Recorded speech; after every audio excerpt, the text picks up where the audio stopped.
Well, I'm Emmet Coin, and I have been working in speech and dialogue systems for a very long time. And I know all the pains of recognition and synthesis that have evolved.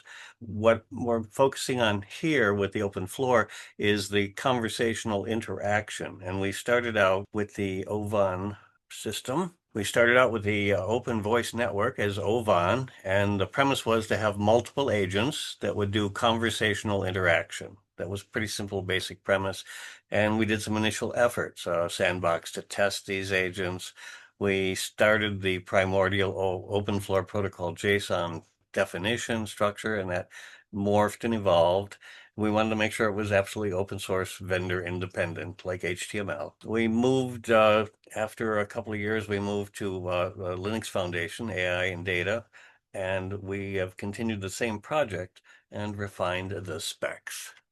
This is how the thing evolved. It started out with agents talking to humans, and we specified some JSON that defined a turn, how what would happen, and we did things like this in the old days with various scripting languages for dialogue. But this was what we were planning was a foundation that we could build more complicated conversations with.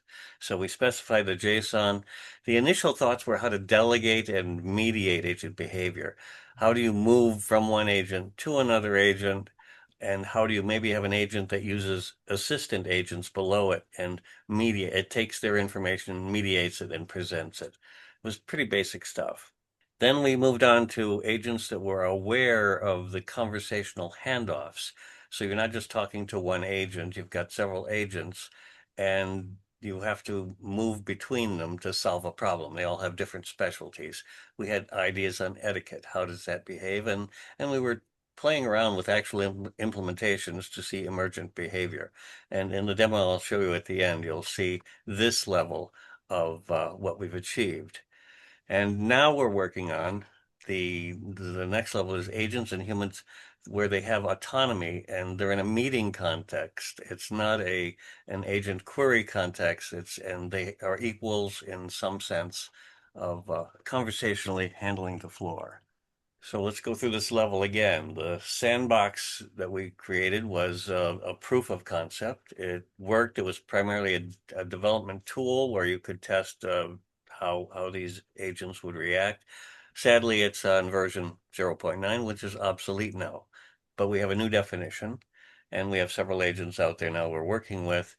And this second level, we started out with dealing with one at a time, sort of going around between agents and mostly dealing with domain shifts. How does that happen automatically? And what are the smallest number of rules we can do? Because we were hoping that a range of agents, they don't have to be super intelligent LLMs. They could be just simple API type agents like weather and time and things like that.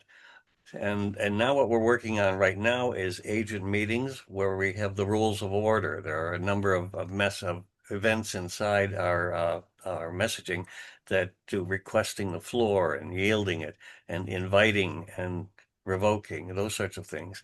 And additionally, we have the idea of a convener, sort of a chair of the table that enforces and coordinates what's going on.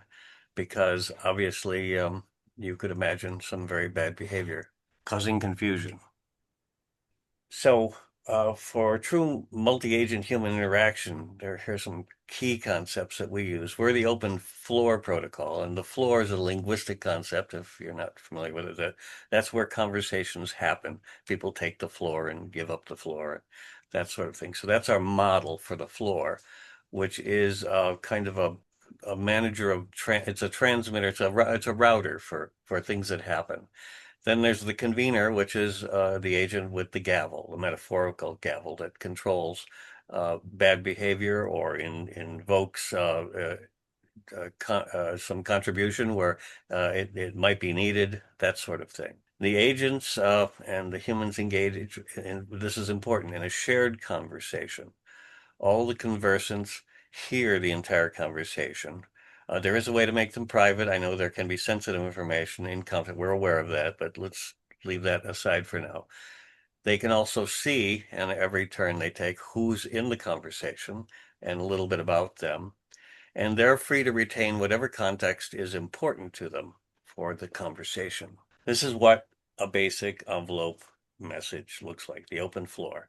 They can get quite big and have a lot of things in it, but these are the three pieces you need. The conversation has a unique ID, and that conversation, every agent is talking in that conversation. That's how they're gathered together and how they interact. The sender, the idea who sent this particular envelope, and they have a URL and they have a URI. And then there are events, and there are many events that can be sent. The simplest one is an invite, and you send it to a URL. Every agent is a server. It's out there somewhere in the world, and you just treat it like you would treat a web page server, and you send these OFP messages to it, and they come back. So this is what the structure is that we're looking at now. The floor is kind of a router. You can see it's just passing messages around. The agents are there, and whenever a message is on the floor, it's broadcast to all the agents so they can hear and see what's going on. The convener can intercept all sorts of things that it might throw someone out for bad language or being intrusive conversationally, but the convener could monitor these behaviors. So that's where that goes. There are several distinct implementations we're working on the floor right now, and there are ways I mean, it's not language dependent. As you can probably know, there are Python you can do on various places. C++, we're going to need a dedicated virtual machine. All the floors need to actually have some constant being alive. They have to keep their threads going because there's so much happening in between. As an agent can be stateless in some sense, like a PHP agent. You send it a message, it thinks about it and sends it back. It can keep its state if it wants, but it doesn't have to run uh, as a live state. So that's the problems with implementing a floor with those languages. The independent projects are being done so we can actually learn how varied an implementation can be.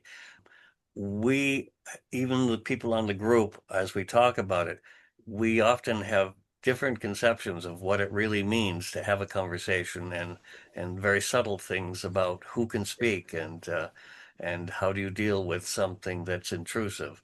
So that will be interesting to see. And in the next few weeks, we're going to bring our implementations together and take a look. And then we have to find out how useful a convener will be. You can imagine conversations where you're in a parliamentary sort of situation and the rules are very clear and you have the order to be maintained, or you could have a conversation in the back room around the water cooler with a bunch of people and someone's leading it sort of, but it's very informal and that'll be interesting to see how that evolves. So as I said, they're HTTP servers, the agents. They communicate with envelopes. They are invited with things like invite events, and utterance events drive the conversation. They receive utterances and they send utterances.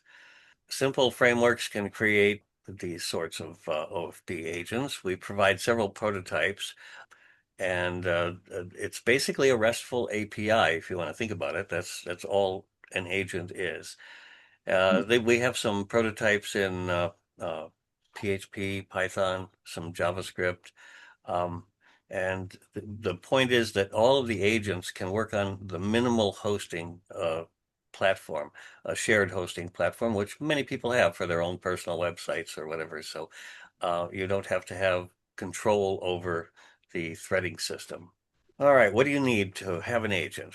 Every agent needs a manifest. That's defined in the spec, and it's got capabilities, what you can do, the modes of interaction, and it can be useful for discovery. Think about the Google search. We imagine that as you register all of these agents, someone will do a page rank kind of system on them, and you'll be able to find them and bring them into the conversation.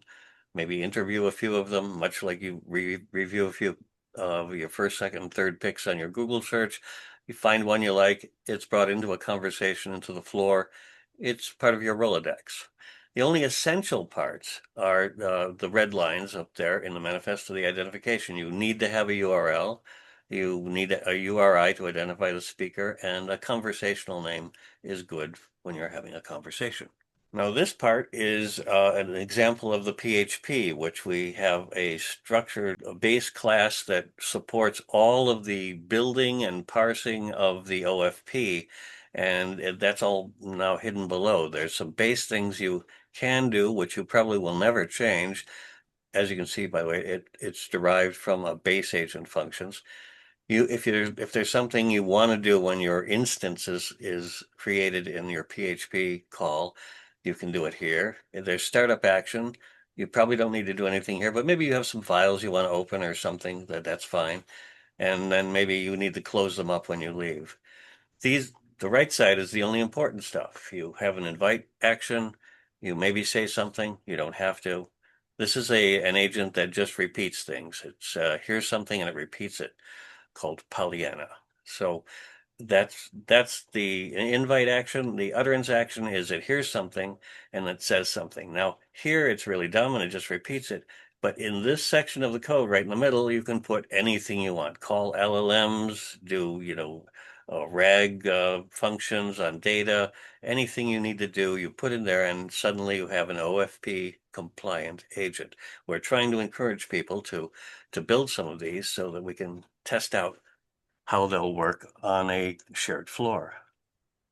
So thanks. That's what I had to say. Now I've got a short demo of the intermediate flow where we had dialogue aware agents, and I can play that. This was the sort of the last level of our floor implementation, and it shows you someone trying to accomplish a task with their agents that relate to their employment. So let's just take a listen. Hi, Emmet. How can I assist you today? I need to check with HR about how much PTO time I have left for the rest of the year. Sure. Samuel, can you help? Sure, Emmet. I'll need to send you a verification code. Please wait a moment. Now, what happened was that I asked Cassandra to do something that she doesn't do, but she looks through the number of contacts I have and realizes I do have an HR person, and she invites that HR person and lets me talk to them. He's asking for a verification code. 6124. Thanks. You have 10 PTO days left this year. Anything else you need? When am I due for my next laptop upgrade? Okay, let me transfer you. Nova, can you help? Your next laptop upgrade is scheduled for June 2025. Need any more details? Now, what just happened there is I was talking to Samuel, the HR guy, and he didn't understand what I was asking about. He knows nothing about the other agents and what they can do. He knows what he can do, he knows when he's done doing something, and he knows when he doesn't understand what's being asked. Then he sends an open floor message back to the floor, and Cassandra manages the response of the floor to finding an agent that maybe does handle my PC upgrades and does the handoff between the two seamlessly. Realize they don't know anything about each other. That sounds good. It seems like I missed it, but I'll do it now. Great.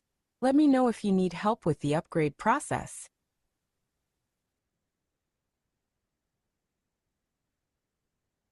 I need to make a Zoom call with Jerry Smithton.